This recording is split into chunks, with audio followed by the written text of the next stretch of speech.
Sejam muito bem-vindos. Abrimos aqui espaço para o comentário com assinatura, o espaço semanal de Bruno de Carvalho, antigo presidente do Sporting, na Rádio Estádio, que pode sempre ouvir na Grande Lisboa em 96.2 ou no Grande Porto em 89.0, mas para todo o mundo através do nosso site www.radioestadio.pt. É também um comentário que, entretanto, a Rádio Estádio disponibiliza não só em podcast, mas também através da nossa página do YouTube. Portanto, todas as formas para que possa acompanhar aqui o comentário com assinatura também de Bruno Carvalho, a quem dou desde já as boas-vindas para mais este comentário na Rádio Estádio.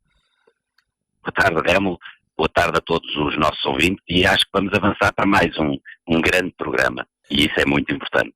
Muito bem, Bruno, mais uma vez bem-vindo. Repito então as boas-vindas ao nosso comentador nesta sexta-feira e vamos sem demoras para o primeiro tema, até por questões de tempo útil, porque realmente há aqui muito para falar nos temas que o Bruno Carvalho hoje decidiu abordar. Vamos começar, Bruno, por Jorge Jesus, com quem trabalhou no Sporting Clube Portugal, que está em grande no Brasil com o seu Flamengo e que, por causa disso mesmo, o Bruno tem algumas considerações para fazer.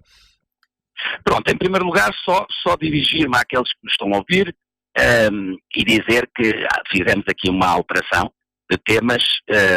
O Futebol Clube Famalicão fica para a próxima sexta-feira, porque é um tema que deve ser aprofundado por todas as suas vertentes que tem, em termos de projeto, em termos daquilo que envolve o próprio projeto, em termos do que é importante ou não para a cidade especificamente, o domínio das chaves ou não, e portanto decidimos introduzir esta atualidade do Jorge Jesus e deixar o Futebol Clube de Famalicão para a próxima sexta-feira. Queria só deixar esta nota. Sobre Jorge Jesus, é muito importante aquilo que eu chamo o efeito Jorge Jesus, e o efeito Jorge Jesus nas equipas que ele treina é um efeito completamente avassalador. Jorge Jesus é muitas vezes caracterizado como um disciplinador. Eu diria que ele é muito mais um motivador. É uma pessoa que chega, que marca de imediato os atletas pelo trabalho que faz em termos de posição, em termos de gesto técnico, em termos daquilo que ele quer que esse atleta faça no jogo e no modelo em que tem pensado, e é um motivador. E a verdade é que o impacto do efeito Jorge Jesus é um impacto que se tem visto pela sua carreira, e o primeiro ano é sempre um ano de enormes resultados. Vou dar aqui alguns dados que acho que são importantes para as pessoas entenderem um bocadinho este efeito Jorge Jesus. Ele começa em 1990 no Amora, e imediatamente é aí que ele tem a sua primeira aventura como treinador, o seu primeiro projeto, e leva de imediato o Amora para a segunda liga. Portanto, tem logo aqui o efeito Jorge Jesus, em que leva o Amora para a segunda liga. Mais recentemente, podemos ver no Belenenses, onde fez 62 jogos, época 6-7, 7-8, na primeira época, quinto lugar na liga, final da Taça de Portugal e qualificação para a UEFA, dos melhores resultados de sempre no Belenenses. 8-9 vai para Braga, imediatamente oitavos de final da Liga Europa, e vence a última edição da Taça Intertotal, que nunca tinha acontecido, e vence essa final da Taça Intertoto pelo Braga. Vai para o Benfica, 9-10 até 14-15. 9-10, imediatamente campeão, e ganha a Taça da Liga. Vai para o Sporting, 15-16 até 17-18, primeiro ano, é campeão pelo Sporting, esta é a minha visão, é campeão pelo Sporting, independentemente de não ter sido reconhecido como tal, mas a verdade é que o Sporting termina a Liga com a maior pontuação de sempre da sua história, e ganha 5 clássicos. Para além disto, ainda ganha a Supertaça. Aqui queria relembrar as palavras do presidente Varandas, quando estava em campanha eleitoral, e disse que, sendo eleito, iria dizer tudo o que sabia sobre 15-16. Eu espero que não tenha sofrido de amnésia e que realmente faça do campeonato 15-16 um exemplo e que lute de facto para esse reconhecimento, assim como não abandone e seja mais ativo no reconhecimento dos 4 títulos que o Sporting Clube Portugal já tinha conseguido levar, inclusivamente à Assembleia da República. Portanto, o efeito Jorge Jesus a notar-se também no Sporting Clube Portugal. A seguir vai para o Al Hilal, faz 20 jogos, para dizer que no Braga faz 47, no Benfica 321, no Sporting 158, no Al Hilal faz 20 jogos, ganha a Super Cup, a Super Taça Saudita e deixa o clube em primeiro lugar. E agora esta nova aventura no Flamengo. E cá está, mais uma vez, o comprovar o efeito Jorge. Quando ele chega ao Flamengo, não nos podemos esquecer que o Flamengo estava a 6 pontos do Palmeiras, que era o primeiro classificado no Brasileirão, e a 3 pontos do Santos. Neste momento, após 27 jogos, o Flamengo tem 64 pontos, o Palmeiras tem menos 10, 54 pontos, e o Santos ainda tem menos, tem 51 pontos. Está também, e aqui fez história, está na final da Taça dos Libertadores. São 38 anos depois, o Flamengo volta a essa final, foi em 91, em 1981, e aí o Flamengo venceu, e agora com esta vitória expressiva de 5-0 ao Grêmio, classificou-se para a final, que vai ser no dia 23 de novembro, a final contra o River Plate, em Santiago do Chile. Por isso, há aqui, de facto, um efeito Jorge Jesus, e esse efeito Jorge Jesus é completamente avassalador, e sobretudo logo no primeiro ano em que ele toma contato. Bruno, deixa-me só perguntar-lhe a propósito disso. No seu entender, que trabalhou diretamente com Jorge Jesus, foi quem o levou para o Sporting, é um treinador de primeiro ano e depois não consegue nos outros anos replicar esse impacto? Vamos analisar, por exemplo, o que é que aconteceu no Benfica, clube onde ele teve mais tempo. Primeira época 9-10 ganha o campeonato, ganha a Taça da Liga, 10-11 só ganha a Taça da Liga, 11-12 só ganha a Taça da Liga, 12-13 não ganha nada. Sporting, neste momento, o segundo clube onde esteve mais tempo. Primeiro ano, como eu disse, para mim ganha o campeonato, ganha a Supertaça, 16-17 não ganha nada, 17-18 ganha a Taça da Liga e acaba por não conseguir a classificação para a Liga dos Campeões. Por isso há aqui, de facto, em termos de história, em termos daquilo que é a sua prestação, uma diferença grande do primeiro ano para os anos seguintes. Capacidade de Jorge Jesus, foi a única vez que aconteceu estar tantos anos num clube, foi no Benfica. A verdade é que 13-14 e 14-15 ele consegue ganhar quase os títulos todos, perdendo a Taça de Portugal em 14-15 para o Sporting. Depois de ser eliminado pelo Braga, o Braga vence, o Sporting vence o Braga na final e ganha a taça. Foi aquele que não conseguiu conquistar. Por isso, há aqui de facto um efeito avassalador. Jorge Jesus tem que, dentro deste novo projeto, seria interessante verificar Jorge Jesus nos anos seguintes. Ele fez uma alteração de fundo, alterou a sua equipa técnica, sentiu essa necessidade, sentiu a necessidade de estar acompanhado com outras pessoas, conseguir obter outras visões, provavelmente para que se consiga, através da análise dos números, tirar outra ilação, mas os números são o que são, falam por si. O efeito avassalador do primeiro ano é perfeitamente identificado, é uma realidade, é um treinador completamente vencedor, tem que fazer esta afirmação nos anos seguintes em termos de clube. Creio que ele tem essa noção, creio que lhe faz falta, e vamos ver o que é o evoluir ainda mais, apesar da idade, é uma pessoa que está sempre a evoluir, quer sempre mais, portanto, com certeza absoluta que teremos mais novidades e vamos ver como é que é Jorge Jesus nos seus segundos, terceiros e quartos anos. Bruno, deixa-me, antes de passarmos ao próximo tema, pegar em algo que também falou aí, que é a questão do título 15-16, que acabou por ser do Benfica, com o Sporting a 2 pontos. Ficou a sensação que, no entender do Bruno de Carvalho, não está a ser feito tudo o que deveria, tendo em conta a luta do Sporting em relação a esse campeonato em específico. Aquilo que eu ouvi, enquanto pessoa que gosta de estar informada, ouvi Frederico Varandas, o presidente do Sporting, a dizer que ia dizer tudo aquilo que sabe sobre o campeonato 15-16.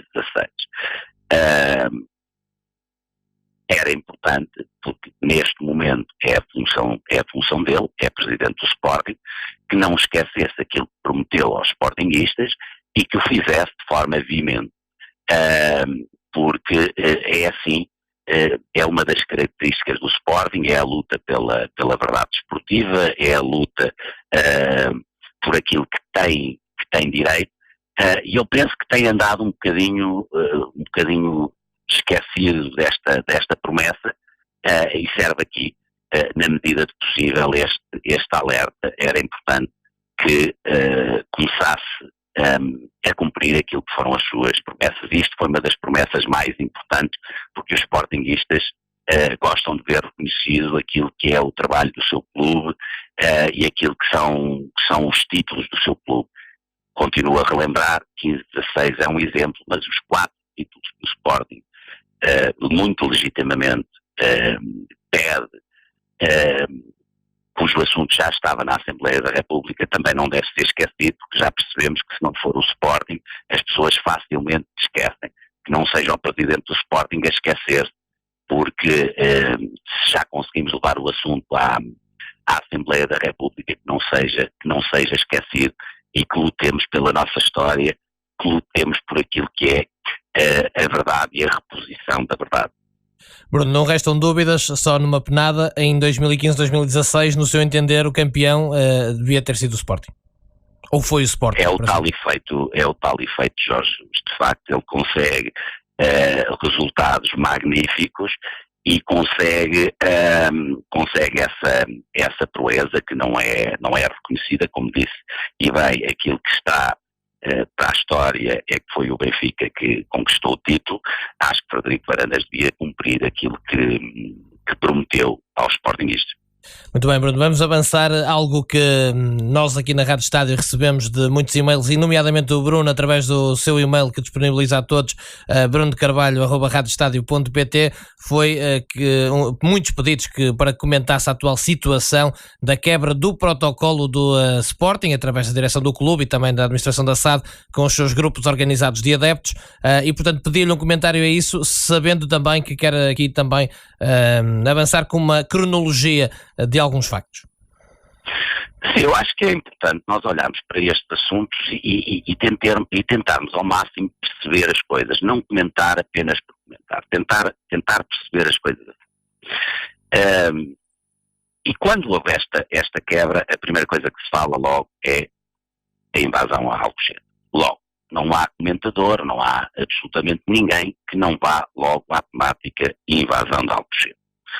Eu acho que é importante, até porque é um trabalho relativamente fácil de fazer, é uma pesquisa. E eu acho, quando me convidaram para ser comentador na Rádio Estádio, eu acho que devo respeito e devo fazer um trabalho com dignidade daquilo que é a expectativa da própria Rádio Estádio. E, portanto, aconselho as pessoas a, quando fazem os seus programas, seja em que estação for, seja em que televisão for, seja em que jornal for ou revista, façam um bocado a sua pesquisa. Enquadrar aqui um bocadinho o que é que aconteceu a nível de protocolo desde esse dia da invasão de Alcochete. A 21 de maio de 2018 foi tornado público pelo Sporting Clube de Portugal um comunicado onde se anunciou a suspensão imediata dos benefícios protocolados com o Goa Juventude Leonina e o pedido de uma audiência para falar sobre a violência do desporto com o Primeiro-Ministro António Costa, que foi confirmado pelo mesmo na altura. As pessoas podem descobrir notícias da altura onde tem essa confirmação. O que é que significa que, quando, naquele momento, havia dúvidas devido a todas as notícias que estavam a sair, aquilo que foi decidido foi haver uma suspensão, não é uma rescisão, uma suspensão dos benefícios protocolados para se poder fazer as respectivas averiguações e depois a tomada de respectivas decisões sobre aquilo que a averiguação desse. Relembro as pessoas, porque entretanto passou tempo, houve uma investigação, apesar das minhas críticas à mesma, já o falei nisso, houve uma investigação ao caso Alcochete, e a verdade é que, ao que parece, apenas 14 eu penso que não estou enganado no número, dos 44 arguidos pertenciam à Juventude Leonina. Portanto, levanta-se aqui logo alguma dúvida sobre isto. Mas a verdade é que foi tomada uma posição. Foi tomada uma posição de força e uma posição perante aquilo que eram os acontecimentos do momento. Estamos a falar de 21 de maio de 2018. Cronologicamente, o que é que aconteceu a seguir? A dia 25 de julho de 2018, todos puderam assistir em algo que foi público, com Sousa Sintra, Torres Pereira, representantes dos 4 GOAs, numa conferência no auditório Artur Agostinho. O que é que dizem os órgãos de comunicação social nessa altura? Sousa Sintra e Torres Pereira saem em defesa das claques do Sport. Neste momento, o que aconteceu é que, por decisão de Sousa Sintra e Torres Pereira, voltou tudo à normalidade. Portanto, houve uma decisão das pessoas que estavam lá na Comissão de Gestão de colocar tudo dentro da normalidade. Certo, foi uma opção destas pessoas que decidiram assim por bem. O que é que aconteceu? Seguida, 20 de outubro de 2019, temos a notícia que o Sporting faz uma rescisão com efeitos imediatos dos protocolos celebrados. Portanto, cronologicamente, as pessoas tendem a fazer um grande esforço para se esquecer, isto é, há pessoas que pura e simplesmente não pesquisam, há outras que são ignorantes e gostam de o ser, há outras que o fazem propositadamente, portanto são desonestas intelectualmente, mas tudo isto podia ser pesquisado e verificado que houve atuações, e as atuações são estas.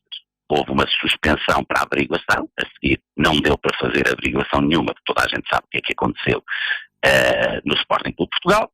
Houve a normalização de tudo por parte da Comissão de Gestão e depois agora esta rescisão por parte da direção, onde já houve inclusivamente um colega meu de profissão que chamou doutor Coragem ao Varandas por ter tomado esta decisão.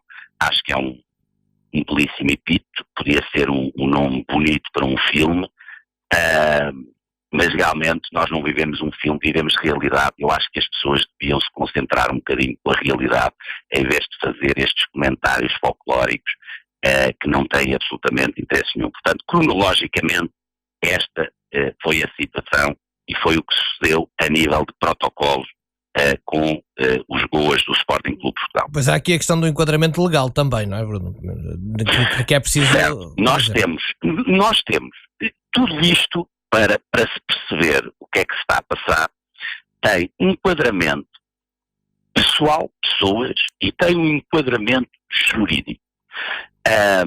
Eu se calhar começava um bocadinho pelo enquadramento das pessoas e terminaria pelo enquadramento jurídico, que também eu acho que é muito interessante para as pessoas perceberem o porquê dos protocolos e qual é o enquadramento dos protocolos. Eu, se não me levar a mal, gostava de fazer primeiro este enquadramento de pessoas e percebermos isto. A SAP Sporting tem Frederico Varandas, o vogal João Sampaio e o vogal Miguel Cal. Então, vamos verificar quais são as posições destas 3 pessoas que compõem a SAD do Sporting Clube de Portugal, em termos executivos, qual é a posição pessoal de cada uma destas pessoas. Bem, Frederico Varandas, o presidente, foi claríssimo. Considera que nos Goas não existe amor, existe um negócio. Não são minhas palavras, são palavras do presidente Frederico Varandas. Depois vamos a Miguel Cal, vogal da SAD, que em junho de 2018, há muito pouco tempo, fez um relatório e nesse relatório ele dizia coisas como: era preciso refundar a juventude leonina e repensar toda a política das claques. Mas foi mais longe.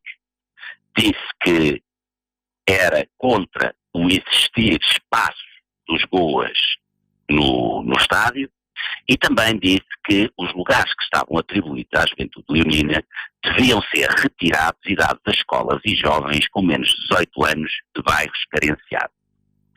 Isto é a posição de um dos membros do Conselho de Administração, de um dos membros executivos do Conselho de Administração da SAD.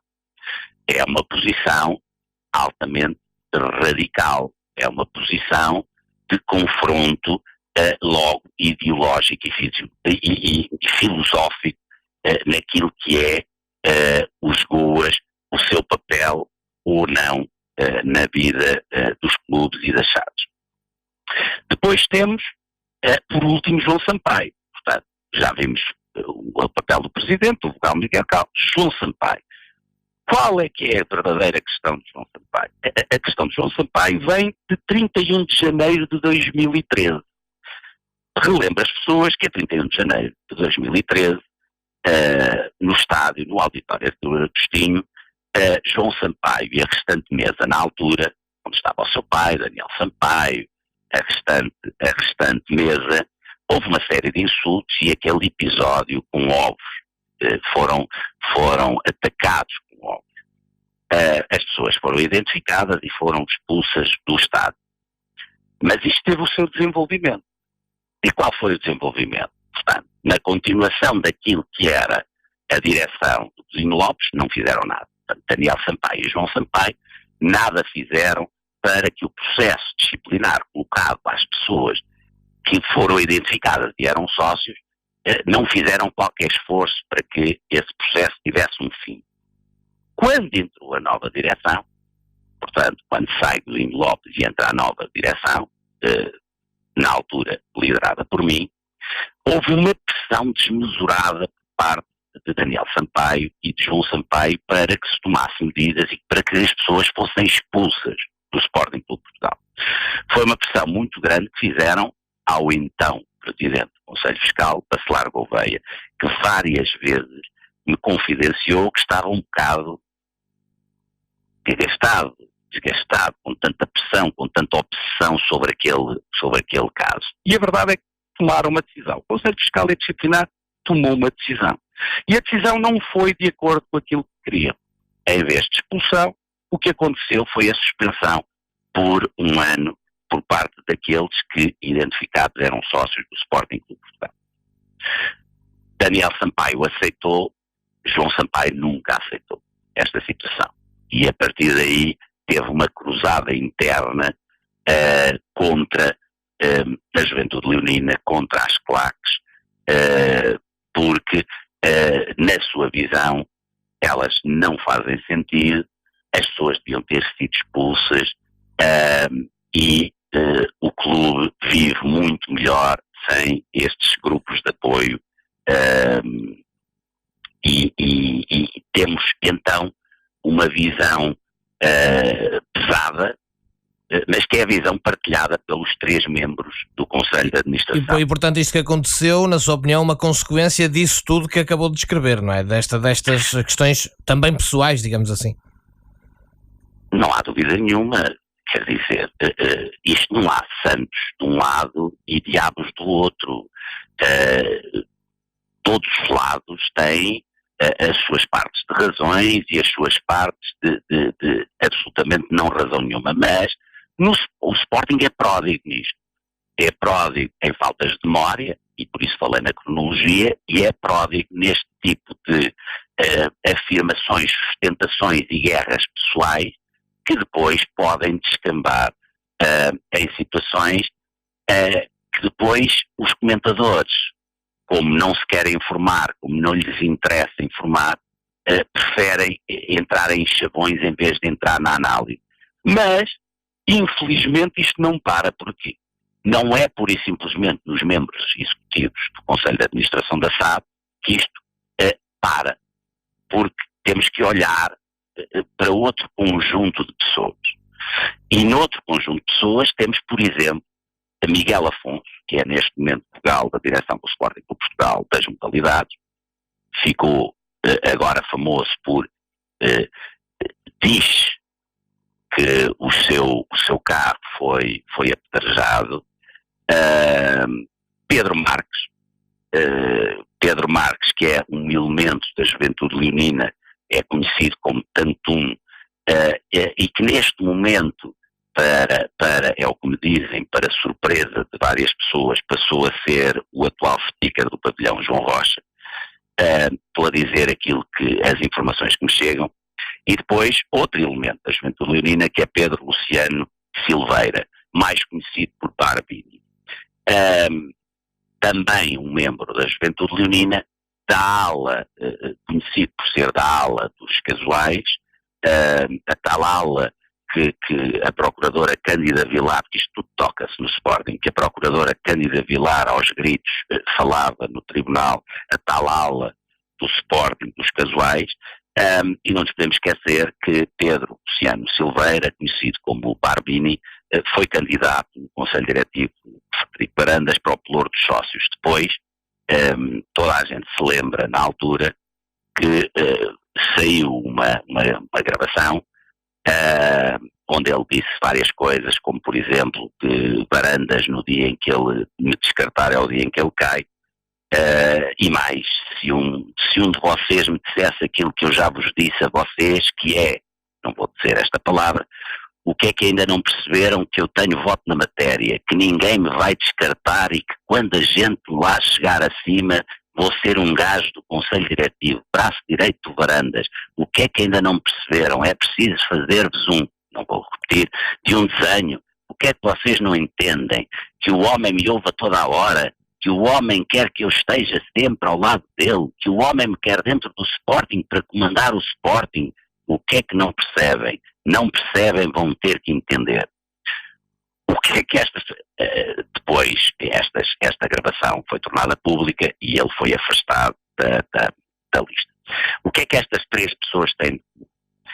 As famosas manifestações de 4 de junho de 2018 e de 12 de junho de 2018 a pedir a queda da então direção do Sporting. Estas três pessoas foram pessoas extremamente ativas, e então Pedro Marques e Pedro Luciano Silveira foram grandes dinamizadores dessas próprias manifestações. E estamos a falar de um que já vinha, Miguel Afonso já tinha experiência diretiva no Sporting, foi do Conselho Leonino de Godinho Lopes, mas também tinha tido uma experiência engraçada de voluntariado na AG destitutiva de dia 23. Portanto, Miguel Afonso, atual membro dos órgãos sociais, com a experiência que tinha do Conselho Leonino de Godinho Lopes, foi um dos delegados que fiscalizou a Assembleia Destitutiva de dia 23. Com certeza fez um trabalho tão bom que foi premiado com um lugar na direção do Sporting para as modalidades. Bruno, deixa-me só fazer-lhe aqui uma pergunta. Deixa-me só fazer-lhe aqui. Diga. É para as pessoas perceberem que os assuntos são muito mais intrincados do que as pessoas pensam. E que, na sua opinião, há aqui ligações também, digamos, estranhas, pelo menos, de alguns elementos da atual estrutura do Sporting com o Jogoa, mas em relação à questão do Jogoa, quando se fala muitas vezes desta questão da quebra dos protocolos e da força que, entretanto, os Jogoa ganharam no Sporting, fala-se sempre que, no seu tempo, eles ficaram mais fortes e que tinha muito que ver com o dinheiro que as claques ganham através destes protocolos. É essa a visão geral das pessoas, pelo menos, e que obviamente merecerá também o seu comentário. Sim, para isso nós temos que fazer um trabalho sério de análise daquilo que é a lei e o enquadramento do Jogoa. E aí eu aquilo que digo é para as pessoas irem ver a lei 39 de 2009, que depois foi alterada pela lei 52 de 2011. 13. No seu artigo 14, número 1, diz o seguinte, porque também tenho visto muito esta dúvida. Os GOAs até são associações, aquilo não tem a ver com o sport. Não, as pessoas não podem ser ignorantes, as pessoas têm que saber que existe uma lei de enquadramento. E essa lei, o que é que diz no número 1? É obrigatório o registro dos GOA junto do IPDJ, tendo para tal que ser constituídos previamente como associações nos termos da legislação aplicável ou no âmbito do associativismo juvenil, Lei 23 de 2006. Portanto, é uma obrigatoriedade da própria lei que os GOAs sejam associações. Portanto, o facto de serem associações é para darem cumprimento à lei e não porque se querem ser uma entidade independente do Sporting Clube Portugal. Eles são obrigados, artigo 14, número 1. Mas depois temos o número 2 que diz, se tal não acontecer, não podem ser alvo de qualquer apoio. Por isso, é uma obrigatoriedade do ser. No número 3 diz, os apoios têm que estar protocolados em documento celebrado em cada época desportiva. E depois temos o número 4, que diz que o protocolo identifica os elementos que integram o respectivo grupo organizado. O que é que esta lei, que é uma lei que tem a ver com a violência no desporto, o retirar fenómenos de xenofobia, é a lei que quer fazer um enquadramento e que tem um objetivo. E a questão dos protocolos tem um objetivo. Primeiro objetivo é logo um objetivo de facilitar o trabalho das forças de segurança. Logo, quer dos spotters, quer da polícia. Porquê? Porque ao existir este protocolo, os grupos organizados de adeptos têm que identificar um a um os elementos que o integram. E a partir daí sabem perfeitamente que cada membro do GOA está perfeitamente identificado pela polícia. E isto é um dos grandes objetivos desta lei, é conseguirem ter informação, dados, para conseguir fazer melhor o controle daquilo que são os grupos organizados. E isto é um dos grandes objetivos da lei, é o número 4. Que está en passant, mas é um dos grandes objetivos da lei. É identificar as pessoas. Não havendo protocolo, não há identificação das pessoas. Ponto. E as forças de segurança, aquilo que querem é que exista um protocolo que é para, a seguir, terem o benefício de terem a identificação das pessoas.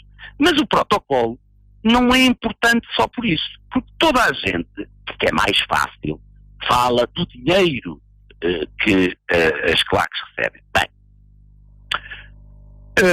em primeiro lugar, as claques, os GOA, nunca receberam um tostão enquanto estive no Sporting Clube Portugal. Porquê? Porque o histórico entre o débito e o haver foi sempre negativo para os GOA. Mas havia também, e não podemos ser hipócritas, benefícios grandes que o clube retirava com a existência do protocolo. Havia e há.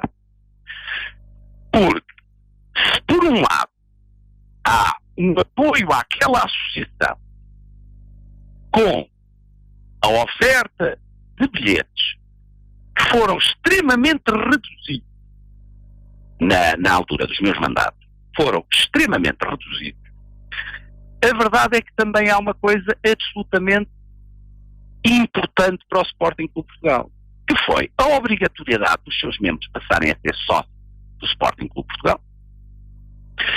Isto é uma receita que se veio a revelar importante para o Sporting Clube Portugal, porque a verdade é que estamos a falar de GOAs que têm milhares de membros, e esses milhares de membros aos poucos estavam todos a transformar-se, muitos já eram, e há muitos anos, mas estavam-se todos a transformar em sócios do Sporting. Uma obrigatoriedade veio por intermédio do protocolo e que foi introduzida pela minha direção, Mas houve um segundo que também se revela importantíssimo e financeiramente muito importante para o clube e muito penalizadora dos próprios Goa, que foi o facto de eles, também foi introduzido pela nossa direção, o facto dos Goa terem que pagar as multas, quer em casa, quer fora, por mau comportamento do público.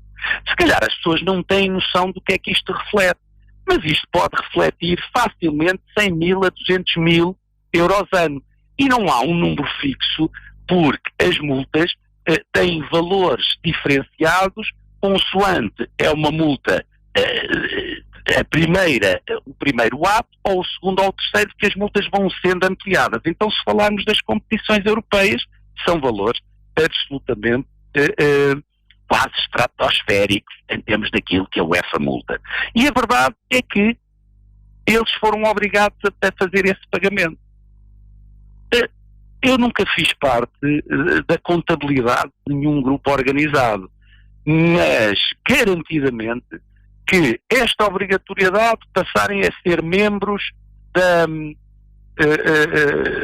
da família sportinguista através de se tornarem associados ou o pagarem as multas, estamos a falar de várias centenas de milhares de euros. Por isso, o protocolo com os Goa,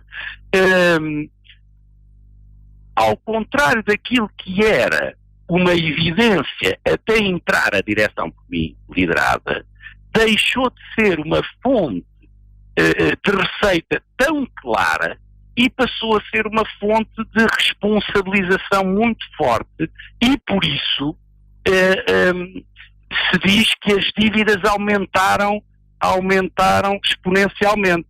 Pois, porque a responsabilização dos Goa foi uma responsabilização muito forte. Ao rescindir estes protocolos, não podemos olhar só para os benefícios que os Goas tinham.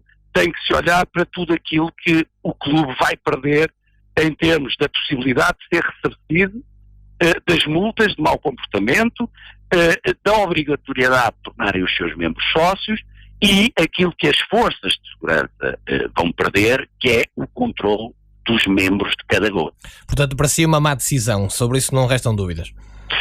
Para mim, chamar a esta decisão e à pessoa que deu a cara por ela, Dr. Coragem,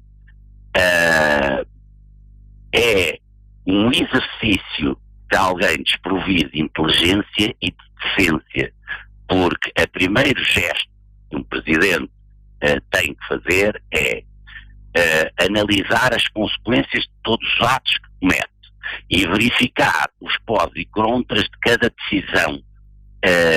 Não pensou garantidamente. Segundo lugar, jamais em tempo algum, ao ser contestado, andar a enviar beijinhos para as bancadas. Não me parece que isso seja próprio de um doutor Coragem, andar-se a enviar beijinhos para as bancadas e levando o nível de contestação e de irritação para outros campos que não haviam necessidade se não houvesse este tipo de provocações que não são minimamente aceitáveis e que jamais podiam ter a condecoração de um doutor Coragem. Bruno, não quero perder mais tempo, digamos assim, ganhar tempo a falar deste assunto, tendo em conta o que nos espera no próximo ponto, mas quero aqui ressalvar, já o disse esta semana na Rádio Estádio e nas notícias, que ainda hoje, à data em que estamos aqui a falar, no site oficial do Sporting Clube Portugal, na parte 12º jogador, iniciativas, grupos organizados de adeptos, o texto que lá está é que foi na era de Bruno Carvalho que os grupos organizados, depois de várias tentativas falhadas do passado, chegaram a acordo com o Sporting Clube Portugal para a união de todos os grupos na Superior Sul para fazer a tal Curva Sul, etc. Portanto, isto mantém-se ali, mantém-se a dizer que foi na sua era que isto se resolveu depois de várias tentativas falhadas de acordo e apesar desta quebra de protocolo, este espaço do site ainda não foi alterado, certamente por falta de tempo. Bruno Carvalho, vamos... Vou-lhe dar ao Remo, já agora que introduziu essa nota, vou introduzir outra, porque os temas também têm que ser levados com alguma leveza. Como sabem, e eu disse isto nos programas anteriores, as minhas raízes são africanas, nunca tive dupla nacionalidade, mas tenho muito muito orgulho, as minhas raízes africanas, e nós em África aprendemos claramente que devemos respeitar os mais velhos. Queria só aqui deixar uma nota, que Frederico Varandas tem 40 anos, nasceu em 1979. A Juventude Leonina tem 43 anos e nasceu em 1976. Se calhar Frederico Varandas devia parar um bocadinho e em vez de olhar apenas para grupos como os grupos Stromp, os cinquentenários, se calhar também devia pensar que, apesar de não ter raízes africanas, devia de facto respeitar os mais velhos e não querer, através de tudo isto que eu disse, de todas estas combinações pessoais e depois históricas, atacar desnecessariamente grupos que inclusivamente já defendem o Sporting há mais tempo que o Varandas existe para o mundo. Muito bem, Bruno, vamos avançar. Relembro que pode sempre acompanhar o comentário de Bruno Carvalho em 96.2 na Grande Lisboa, 89.0 no Grande Porto e depois em podcast no site da Rádio Estádio, www.radioestadio.pt, ou na nossa página do YouTube, basta procurar por Rádio Estádio. Vamos avançar. O Bruno durante a semana tinha e teve a oportunidade de avançar com os temas que ia explorar hoje no comentário. Já avisou, e para quem nos ouviu mais tarde, que o projeto Futebol Clube Famalicão vai ser abordado no próximo comentário, mas tinha colocado também os bastidores de possíveis eleições no Sporting Clube Portugal, manobras e putativos candidatos. Bem, começamos logo por explicar esta situação dos putativos candidatos. Porque muita gente lá vai dizer, lá está Bruno Carvalho a fazer uma graçola como fez com Belfodil. Não, putativo candidato quer dizer, no mundo da suposição, e infelizmente o Sporting vive muito este mundo do faz de conta, do mundo da suposição, mas como aquilo que nós fazemos é olhar para a atualidade e perceber aquilo que são as realidades do momento, decidi fazer esta introdução com este nome, putativo candidato, porque não passa disso, de um faz de conta neste momento. Mas a verdade é que é um assunto com, outra vez, muito entroncado. O Sporting neste momento tem uma equipa de futebol de putativos candidatos. Portanto, às vezes as pessoas queixam-se do atual plantel, os candidatos demonstram toda a sua mais-valia, formando um plantel com 11 putativos candidatos. E o que é que está a acontecer neste momento? Neste momento, no Sporting, está a acontecer e é generalizado. As pessoas tendem a querer compartimentar isto com expressões como brunistas, varandistas, as claques, os boas, mas isto é generalizado. E eu sei daquilo que estou a falar porque ouço muita gente que quer desabafar sobre o Sporting. E estamos a falar de muita gente que não faz parte de claques, umas que gostam, outras que não gostam. Há um descontentamento generalizado. Mas depois há um problema, que é como efetivar esse descontentamento. E quando não há uma opção, tende-se a isto, a este exagero. São uns putativos candidatos, uma série de movimentos que se degladeiam entre si para fazer possíveis Assembleias Gerais de destituição ou de recolha. Não há de facto, no Sporting Clube Portugal, as pessoas sabem o que é que não querem, sabem porque é que estão chateadas, entendem que as promessas não estão a ser cumpridas, que a forma como o Presidente Frederico Varandas se dirige às pessoas, quer nas entrevistas que faz, quer nas Assembleias Gerais, quer nas atuações no estádio e no pavilhão, não são as indicadas, mas depois anda toda a gente a ver no que é que se pode rever em termos imediatos ou de futuro. E com isto há aqui um pivô. O Sporting tem de facto um pivô. E esse pivô é o Rogério Alves. E o papel do Rogério Alves é um papel importantíssimo. Primeiro, porque o Rogério Alves sempre quis ter este papel de número 10 no Sport. Portanto, nunca se quis afirmar como um candidato, quis sempre estar na sombra, mas com poder. Bem, e o lugar de Presidente da Mesa da Assembleia Geral dá-lhe perfeitamente isso. Não tem que passar pelas críticas de ser Presidente do Conselho Diretivo e, portanto, está sempre à margem de tudo que possam ser maus resultados ou polémicas, mas tem o poder jurídico para ser um elemento. E a verdade é que as pessoas lhe reconhecem isso. E, sobretudo, os putativos candidatos lhe reconhecem. Rogério Alves é, neste momento, o garante de Varandas. Portanto, temos aqui um putativo candidato, é Varandas para suceder ao próprio Varandas. Ligação a Rogério Alves. Mas depois, Rogério Alves liga-se a outros putativos candidatos através do Grupo Stromp. E liga-se a quem? Ao Benedito, membro do Grupo Stromp, Dias Ferreira, membro do Grupo Stromp, e a Ricciardi, membro do Grupo Stromp. Portanto, temos aqui mais 3 putativos candidatos e as suas ligações e conversas recorrentes com Rogério Alves, assim como faz Varandas. Mas depois vem Ricciardi, que tem não só uma ligação por parte do Grupo Stromp, mas também de amizade e pelo facto de, em algumas coisas, Rogério Alves também ser o seu advogado. Portanto, há aqui também uma ligação muito forte ao pivô, que é Rogério Alves, por parte de Ricciardi. Mas depois também temos Carlos Vieira. E Carlos Vieira vê em Rogério Alves o garante legal da possibilidade de se apresentar às próximas eleições.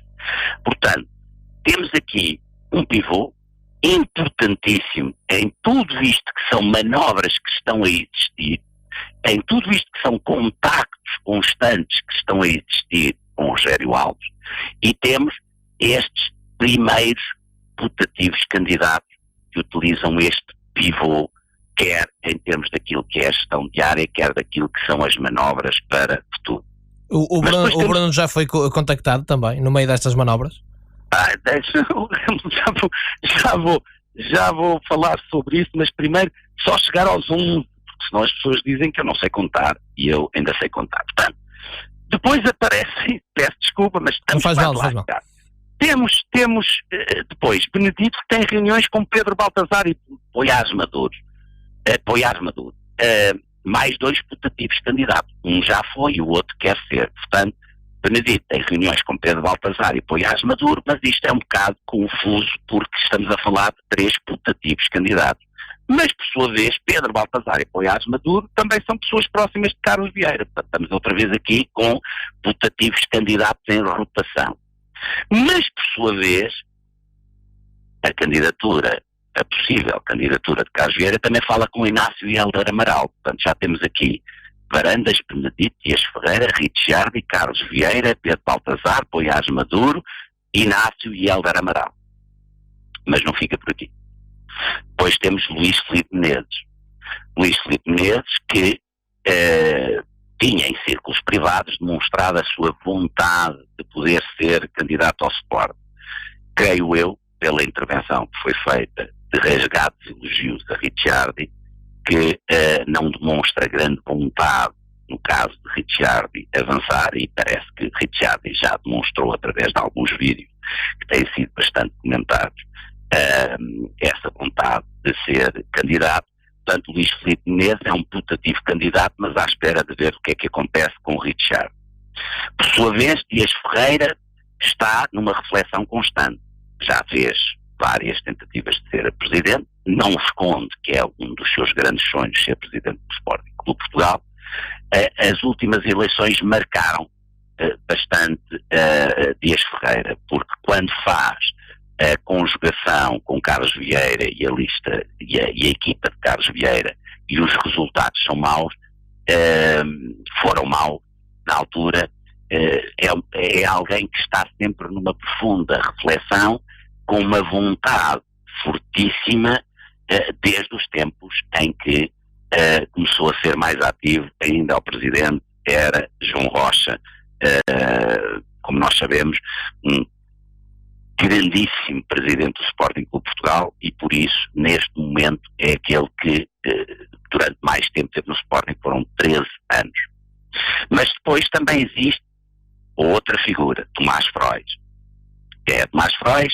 Trabalha neste momento, ou colabora com a Federação Portuguesa de Futebol, é genro Carlos Barbosa da Cruz. Diga às pessoas, porque há esta confusão, não é o do ACP, mas sim o da Cofina.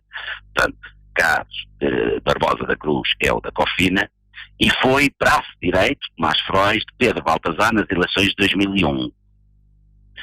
Teve a sua oportunidade, ou pensou ter a sua oportunidade em 2017, mas numa reunião onde também estava presente Pedro Madeira Rodrigues, este antecipou-se, apresentou a sua candidatura, e nesta reunião, onde estavam presentes várias pessoas, Tomás Frois não gostou, levantou-se, foi-se embora, porque queria ser ele o candidato e não gostou desta iniciativa de Pedro Madeira Rodrigues. Portanto, temos aqui Tomás Frois. Mas Tomás Frois, por respeito a ter sido braço direito de Pedro Baltazar, também está a aguardar e a ver o que é que Pedro Baltazar faz para realmente tomar uma decisão se avança, não avança, ou em que condições.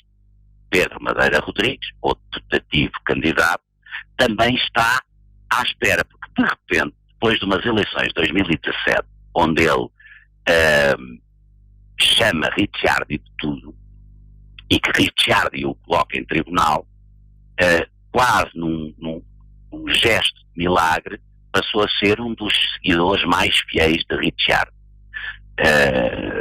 Por isso, Pedro Madeira Rodrigues é sempre aquele projeto adiado que, neste momento, não só perante aquilo que é Tomás Frois, mas perante este novo ídolo que arranjou Ricciardi, tem que esperar para ver o que é que se vai avançar ou não vai avançar. As coisas não param por aqui. Portanto, temos a equipa de futebol, de putativos candidatos, mas não para por aqui. Porque nos bastidores também se fala de uma geringonça para o Sporting. Portanto, o Sporting quer pegar no exemplo que tivemos no governo e criar uma geringonça no Sporting. Facto que eu não consigo entender, não consigo perceber. Há muitas reuniões, contactos, conversas entre elementos de todas estas putativas listas. Essa é uma possibilidade para em cima da mesa. Não consigo perceber como é que tanto ego, tanta visão diferente, tanto projeto diferente, tanto caminho a percorrer diferente, tanta proposta que supostamente seria diferente, se vão unir numa lista única.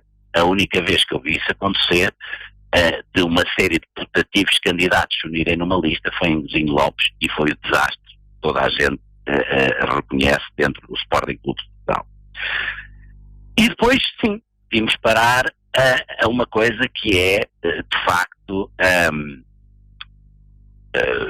esclarecedora de muito do que se passa no Sporting, que é contactos que são feitos frequentemente a supostas pessoas que me são próximas, e contactos feitos por parte de várias destas putativas listas, putativos candidatos, dizendo que coisas como: uns dizem que me vão colocar na SAD se forem eleitos, por isso, para apoiarem-nos, porque vão-me colocar na SAD. Outros chegando mesmo a dizer que já falaram comigo e que já está combinado eu ser colocado na SAD no caso de serem eleitos. Portanto, há aqui uma coisa que é a procura, ao estilo de Indiana Jones, dos salteadores da Arca Perdida, há os procuradores dos 30%. Então, há estes dois mitos que têm sido criados nas pessoas que me vão colocar na SAD, ou que já conversaram comigo e que eu irei para a SAD. E já conversaram? Deixa-me aproveitar para lhe perguntar outra vez. Remo, a pergunta tem uma resposta completamente simples. Ponto número 1. eu fui destituído do Sporting e foi-me retirada a minha capacidade de ser sócio do clube. Portanto, eu não sou sócio e fui destituído. É lógico que eu podia aqui alegar todas as irregularidades, todas as ilegalidades com que foram feitas estas duas assembleias, quer a da destituição, quer a da confirmação do meu afastamento de sócio. Mas a verdade dos factos é que perde valor e perde interesse essa discussão quando o próprio Rogério Alves vai à televisão e com toda a calma do mundo diz que sabe que não está a cumprir os estatutos, mas que não gosta dos estatutos e, portanto, não sente que os tem que cumprir. Quando isto é aceito pela sociedade, que uma grande instituição como o Sporting possa estar a ser gerida em conflito com os estatutos só porque há alguém que assim o acha e que as pessoas dão o seu agramento, para mim, independentemente de todas as irregularidades e ilegalidades dessas duas Assembleias Gerais, para mim, elas estão feitas e os seus resultados estão reconhecidos pelas pessoas. Estão reconhecidos. Ponto. Independentemente de saberem ou não que houve irregularidades, os resultados estão reconhecidos pelas pessoas. A partir daqui, só quem não me conhece. Só quem não me conhece é que podia achar que eu alguma vez iria contornar a vontade dos sócios e ir parar à SAD em reboque de uma qualquer candidatura. É não me conhecerem completamente. É não perceberem a educação que me foi dada, os valores que eu comungo, as regras que tenho. É completamente descabido alguém poder transmitir a outra pessoa que ou já falou comigo para, se caso vença, eu ir para a SAD, ou que, caso vença, eu vá para a SAD. Não vou para lugar nenhum. A partir do momento em que os sportinguistas tomaram esta decisão, eu não irei subverter nunca aquilo que é reconhecido como a vontade, não quero dizer que tenha sido, mas reconhecido como a vontade dos sócios, e não vou usar estratagemas nenhum para voltar ao Sporting. Bruno, deixa-me só fazer esta pergunta. Sem estratagemas, mas se partir dos sócios do Sporting, que é possível e a lei permite-o... Remo, não pode partir dos sócios absolutamente nada, Remo. Nós estamos a falar... Para que o Bruno volte a ser incluído como sócio do Sporting e recuperar os plenos direitos. Ouça... Pergunto-lhe se esse cenário acontecesse... Remo, como se costuma dizer, se a minha avó fosse viva, não estava morta. Isso é uma verdade lá para ali. Eu não vou comentar cenários que neste momento não estão minimamente em cima da mesa. Neste momento eu não sou sócio e fui destituído. Ponto. Nunca vou subverter isto que foi por todos reconhecido, tendente, uns refilaram mais, uns refilaram menos, mas não interessa, ficou reconhecido para a história, para o mundo, para os portugueses. Eu não sou sócio, os sócios decidiram assim, 71%, eu deixei de ser presidente do Sporting, fui destituído. Portanto, eu jamais, em tempo algum, posso fazer uma análise ou aceitar aquilo que é o típico das pessoas que eu critico e que desprezo. Eu critico pessoas que não são genuínas, que usam estratagemas, que querem subverter aquilo que são as realidades. Se eu desprezo essas pessoas, se eu critico, jamais em tempo algum eu poderei fazer o mesmo. Bruno, temos que fechar, estamos mesmo em cima do tempo. Muito importante dizer duas coisas, só para terminar este tema e para terminarmos o comentário desta semana. Ponto número 1, porque eu acho que é muito importante dizer isto. Eu, a partir do momento em que aconteceu, eu abracei um projeto importantíssimo na minha vida. E abracei um projeto com pessoas que me conhecem, que me entendem, que me amam, que me apoiam. Estou a falar da minha família, das minhas filhas. E essa é a missão mais importante que eu abracei até hoje. Estamos a falar de uma missão que nenhuma outra a supera, nem nunca vai superar. E é uma missão que eu abracei de alma e coração a partir do momento, já o fazia, já o fazia, ao contrário do que muita gente diz, já o fazia, mas que o faço agora a full time, e é uma missão que eu abraço com muito carinho, muito amor e que há respeito muito. Por último, sobre os putativos candidatos e sobre as manobras, a única coisa que eu peço como ex-presidente do Sporting é isto: não enganem as pessoas. Sejam autênticos e genuínos, revelem com sinceridade os seus projetos e as suas equipas nas alturas. Não escondam estas malhas que conjugam estas putativas candidaturas todas. Não escondam. Digam às pessoas para o que vão, ao que vão, quais as suas ligações, para onde querem ir, para onde não querem ir, e entendam isto, todos eles.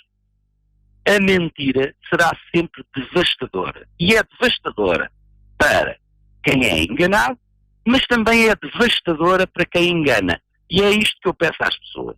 Não enganem as pessoas, sejam sinceros e digam ao que vão e qual é a sua real visão para o Sporting Clube. Muito bem, Bruno, obrigado pelo seu comentário com a assinatura desta sexta-feira. Um abraço, bom fim de semana. Um fortíssimo abraço para todos. Obrigado. Foi o comentário com a assinatura de Bruno de Carvalho desta sexta-feira, 25 de outubro de 2019.